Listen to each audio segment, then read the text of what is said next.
Today was a sad day for Travis. He had just received word that his uncle Stan had died. His uncle's passing was not expected at this time, but he had been fighting cancer for the past months, so it was also not a shock to him or his family. At his age, Travis had already accepted the facts of birth and death.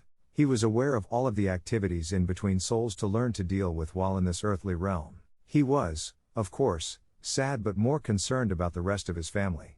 It was hardest for his grandparents because Uncle Stan was their son and a brother to Travis' mother. But they would be able to deal with this sorrow, and Travis would do his best to stand by them and provide any support that he could. But this got Travis thinking about passing from this realm to another one, as most new incidents do because of that inquisitive nature of his. His curiosity always overcame his fears or having to be overly cautious about almost anything. This resulted in his need to request his spiritual professor to drop by and discuss these matters with him. He decided that he would take a walk in the park today and concentrate on calling Tiber to see if he could arrange for a lesson on the subject of eventually passing from this realm to another realm. But first, he would take a shower and get dressed so he could be ready for the day. He walked into his shower, adjusted the water temperature to perfection, and began to direct a generous amount of fragrant liquid bath soap into his hands. As he rubbed the soap between his palms, he bent over and inhaled the beautiful scent and then noticed that a brilliant golden light began to emanate from his hands and start to fill the shower stall. At first, he smiled and then became alarmed as he began to figure out what was happening here and the shock set in. He immediately softly yelled into the shower, "Tiber! Oh no you don't! Don't you dare!" But it was too late as suddenly Tiber appeared before him with a bar of soap in his hands and naked as that often mentioned jaybird, and he stepped under the cascading shower and started to lather his body up into a heavy froth. He looked over at Travis, who was pressed against the shower stall wall as hard as he could, and said, "I wonder why they refer to jaybirds as being naked." He knew that thought had entered Travis's mind. Besides, you can see that I'm in pretty good shape for an older professor. Cripes Tiber! What are you doing? You know that we are supposed to have privacy from you guys on our side of the veil. Usually, my boy, but you may remember that you were calling for me to come by for a lesson, and here I am. Besides, we are both guys and have no interest in anything but talking here, so what's the harm? The harm is that it is a huge distraction. I can't have a lesson with you naked as a jaybird. Or an older professor here in this shower. There's not enough room for one thing, and just take my word that this is more of a distraction than I can handle. Okay, give me time to rinse off, and I'll figure out a solution for dealing with this ridiculous modesty of yours. Then Tiber stepped under the shower and rinsed off the copious amount of lather he had created and suddenly disappeared altogether.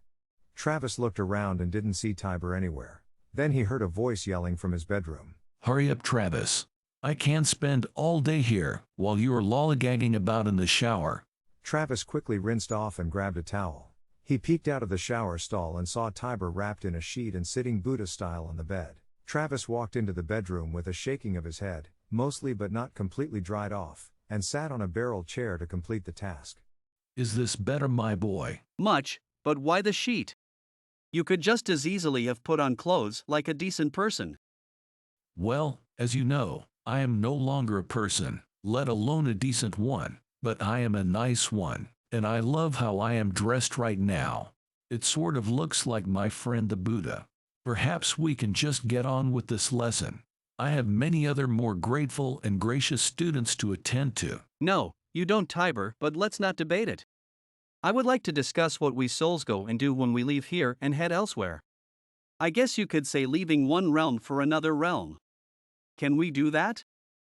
Of course we can, and I am aware that your Uncle Stan has just made the transition from here to the next experience.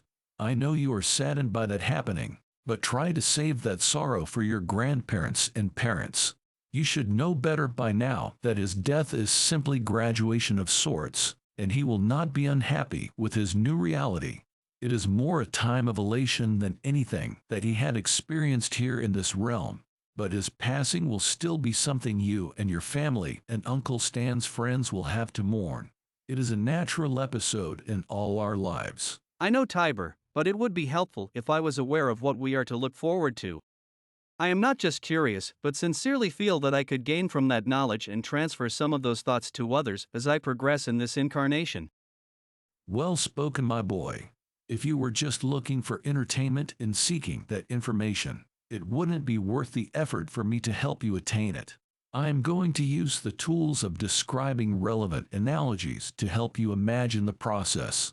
As you know, the definition of an analogy is to say that something is like something else to make some sort of explanatory point. The reality is that what the analogy refers to may not be totally similar, but it still helps to get closer to the subject matter than you might if you tried to describe it in detail. Do you understand? Understood. Okay. Let's start with the why rather than the where or how of this matter. Whenever we discuss most spiritual subjects, the explanation of why always has to do with the soul's evolution, which is true every time. We are here in this realm and all others well to learn and experience and evolve into more complete creations. But generally speaking, you need a place to learn. Let's call these places classrooms of some nature. That is our first analogy. So, if you need to learn to cook, the best classroom is designed to be a kitchen. And if you want to be an artist of some kind, the best classrooms should be conducive to inspiration and introspection. Perhaps like a beautiful natural forest that influences us to be more creative. If we are to learn to fix an automobile, the best place might be is a garage-like environment. We can go on and on forever with these descriptions. But what I am saying is that the best places to learn are designed to facilitate and assist in the soul's education. Good so far? Yep. I understand well enough. Then Tiber adjusted his comfort level by shifting a little on the bed. The very fortunate thing is that Supreme Consciousness has done all the creative work to fabricate these classrooms and has provided a really neat method of accessing them. These classrooms are all existing in a construct called the spiritual timeline.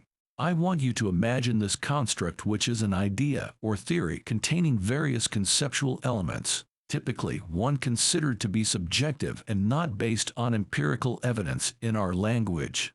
The spiritual timeline is laid out in a linear pattern to provide a sense of beginning and ending and a before, present, and after for one simple reason.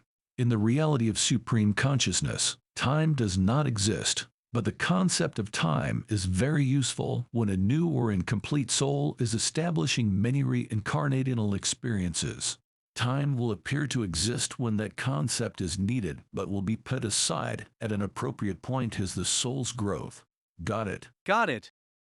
Good. It's hard for me to believe that you have understood all of this so quickly, but I'll accept that you have anyway. Now, let's get on with our analogical description of the spiritual timeline. Just imagine a reel of movie film that spreads out from a given starting point. That starting point of the film strip corresponds to the beginning of everything, and the film reel unspooling continues on infinitely, with no specific termination.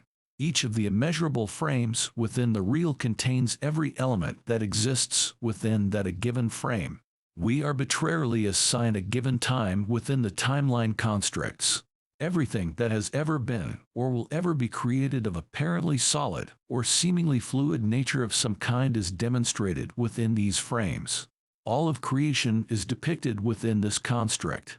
These illusionary frames also allow for the organization of everything into linear time segments and provide a means for the creators to establish their creations and offer them to all souls for their learning experiences.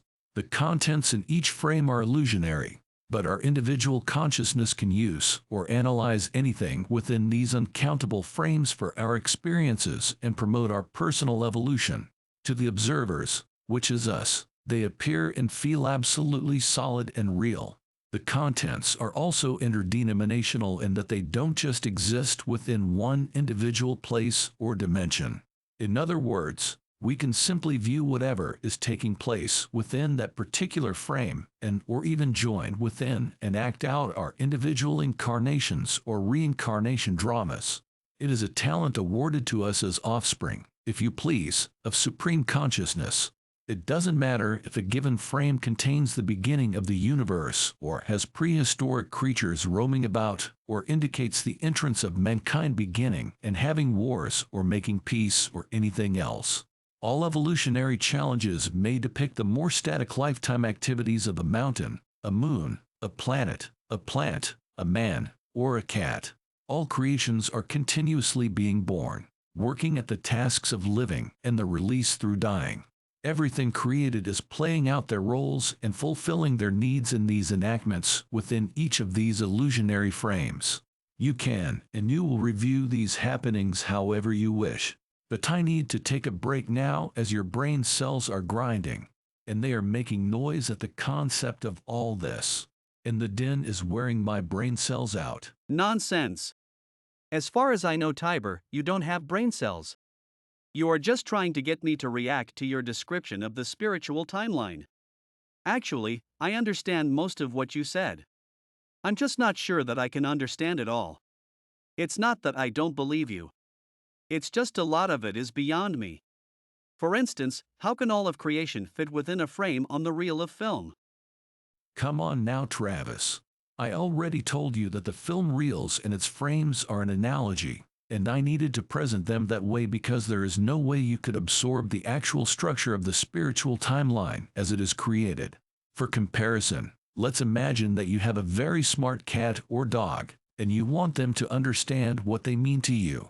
Because they can't understand a language, you make it a bit simpler by giving them food, petting them, and uttering soothing sounds. They get the point and accept that kind of an analogy, and everyone is happy. Well, because the gap between souls and supreme consciousness in our present stage of spiritual evolution is much greater than the gap between our animals and us. The same sort of doing the best we can do is attempted. To be a little more exact within our analogy regarding the film reels, each frame is integrated with every other frame.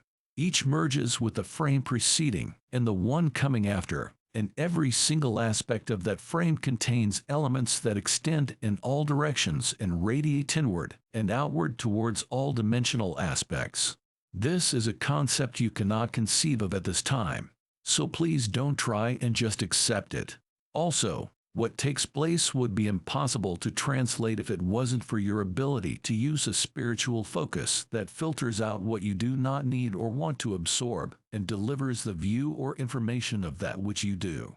How are you absorbing all this? Fine. It is like a lot of other things you are teaching me.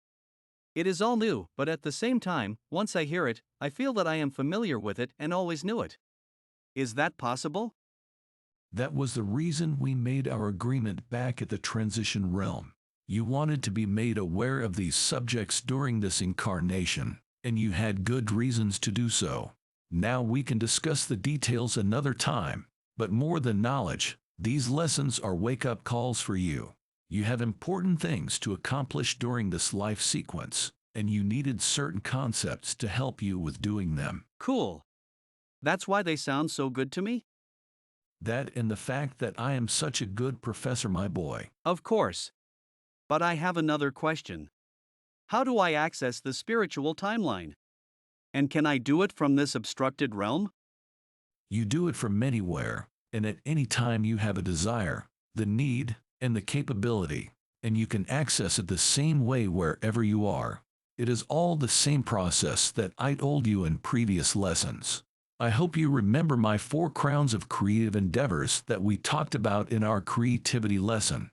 Remember those 4 terms that I called the I-web. The first is imagination, and using it starts the process of doing or go wherever you want to go. The second is willpower, which sends you into the direction you need to go to accomplish or obtain something, and in this case, it's the spiritual timeline. The third is effort, and as I told you, this is the hardest of the 4 crowns. It has to be exerted as hard and as prolonged as necessary to cause your efforts to manifest themselves. And the fourth or final crown is belief, as, without belief in what you are trying to accomplish, it's pretty hard to reach your goals. Sounds good. I have another question that I find interesting about the spiritual timeline.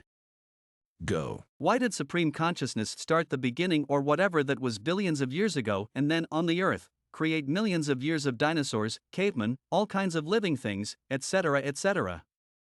Why weren't mankind or other types of soul-seeking evolution to go eventually back to Supreme Consciousness created first? That seems to be a lot of wasted time. Travis, you have forgotten that there is no such thing as time. It's just an illusion, and the appearance of time and the concept changes depending upon the entity's circumstances, experiencing anything that might suggest the passage of time. That is why I use the analogy of a strip of film and frames, because it organizes the happenings of the permanent instant, or perhaps call it now. Supreme Consciousness created the concept of time for the purposes of souls seeking to learn and experience and make some sense out of what they cannot totally understand because of their current status. Notice that non-sentient animals in their natural state don't act out time-based experiences. They just are, all of the time. Also, because it suits the process of evolution to have time seem to occur, its existence is dictated by a scientific law posting certain explanations, such as that described by Charles Darwin in explaining the evolution of species. Besides, having changes occurring by implementing scientific laws provides reinforcement of the concept of linear time, while bringing order to the process of those things that are altering their growth through changes. I've got to say that you have made a good case for the existence of the spiritual timeline. Do you think I need to experience it during this incarnation? How important is experiencing it to me? Not my decision, son. There may come a time and circumstances when you will want or even need to take a stroll through the spiritual timeline, but for now, you should simply stay aware of its presence, and the need and capability to do so will be provided to you. And traveling into the future is possible, but discouraged, as knowledge of what might happen would greatly affect what you are working on within the present time segment you are in. Ewell is a strong and superior decision maker. We may not have explained that factor in depth, but what is expected to take place within each spiritual timeline frame is not inviolate.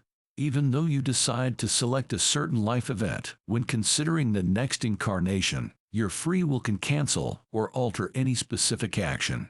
Our lives are not predetermined even as they are contemplated to occur on the basis of incarnation design. This is a complicated concept, I know, but it is what it is. Then both Tiber and Travis rested for a few seconds so Travis could mull over what has been presented. Then Tiber began again. As with all of our lessons, I have planted a seed within you.